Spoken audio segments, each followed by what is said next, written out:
داستان کنونی ما تحت عنوان در شکم نهنگ می باشد. داستان را با هم می شنویم. همه مردم هنگام سختی ها به یاد الله می افتند. برخی از آنان در این حالت به یاد وی می افتند و اطاعتش می کنند. اما همین که سختی و مصیبت برطرف شد سرپیچی می کنند و او را به فراموشی می سپارند. اما برخی دیگر بر صلاح و توبه خود پایدار می مانند. جوان بودم. فکر می کردم زندگی یعنی پول بسیار و رخت خواب نرم و موتر گران قیمت. روز جمعه بود. همراه با گروهی از دوستان کنار ساحل نشسته بودیم. طبق عادت گروه غافل بودیم. صدای حی علی الصلاح و حی علی الفلاح را شنیدیم.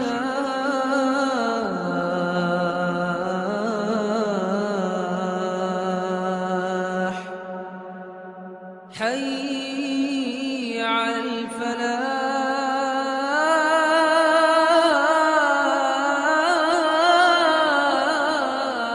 قسم می خوردم در طول زندگی بارها صدای آذان را شنیده بودم، اما تا آن روز معنی کلمه فلاح یعنی رستگاری را نمی دانستم.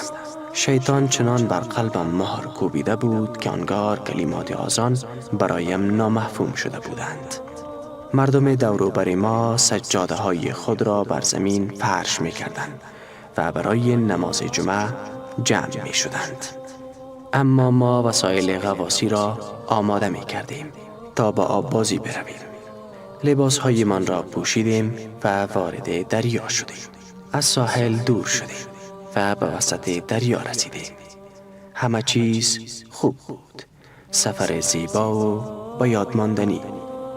اما ناگهان در اوج تفریح قسمت پلاستیکی لوله کپسول که غواص با دندان و دهان خود نگه می دارد و باعث می شود آب به داخل دهان نرود پاره شد. ناگهان آب شور وارد ریه هایم شد و به حال مرگ افتادم. ریه هایم هوا می خواستند، هر هوایی. ناگهان شروع کردم به دست و پا زدن.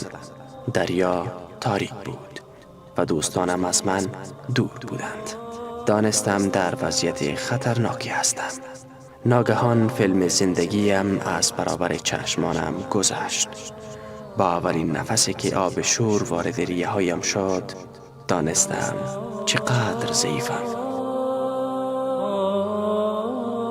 خداوند با چند قطره آب شور به من نشان داد که تنها او نیرومند و جبار است. دانستم که راه فرار نیست مگر به سوی الله. سعی می کردم از آب بیرون بیایم، اما در عمق بسیاری بودم. مشکلم این نبود که خواهم مرد. مسئله این بود که چگونه و در چه حالی به دیدار الله متعال خواهم رفت. اگر بپرسد که در این مدت چی کاری کردی، چی بگویم؟ اگر مرا در مورد نماز محاسبه کند، چی بگویم؟ به یاد شهادتین افتادم. خواستم زندگیم با این کلمه پایان یابد. گفتم اشهدو، اما گویا دست حلقم را می فشرد و نمی توانستم آن را بگویم.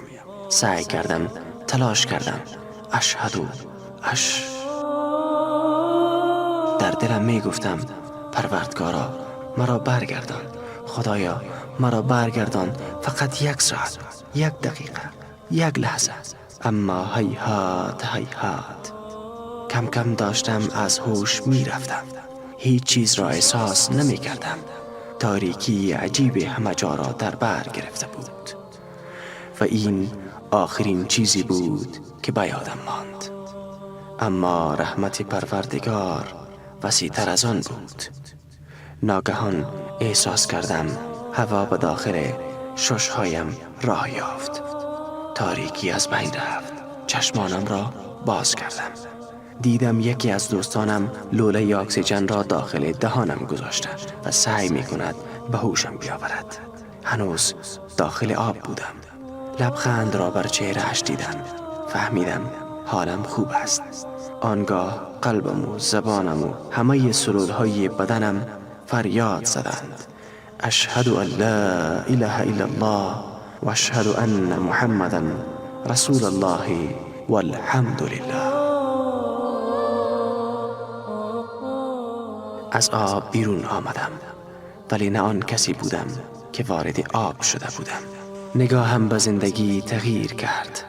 هرچی روزهای زندگیم می گذشتند بیشتر به الله نزدیک می شدم. راز وجودم را در این زندگی دانستم چرا اینجا هستم، چرا زنده‌ام. این سخن الله را به یاد آوردم که و ما خلقت الجن والانس الا لیعبدون. من جنیات و انسانها را نیافریدم مگر برای عبادت. درست است، بیهوده آفریدن نشدم. روزها گذشت، یک روز به یاد آن حادثه افتادم. به دریا رفتم، دوباره لباس شنا را پوشیدم، تنها وارد آب شدم و به همانجا در دل دریا رفتم و برای الله سجده ای کردم که یادم نمی آید در زندگیم چنان سجده ای کرده باشم. در جایی که گمان نمی کنم انسان بیش از من برای الله سجده کرده باشد. امیدوارم این مکان در روز قیامت به سود من شهادت دهد و الله مرا به سبب سجده در دل دریا مورد رحمت خود قرار دهد و وارد بهشت خود کند. آمین.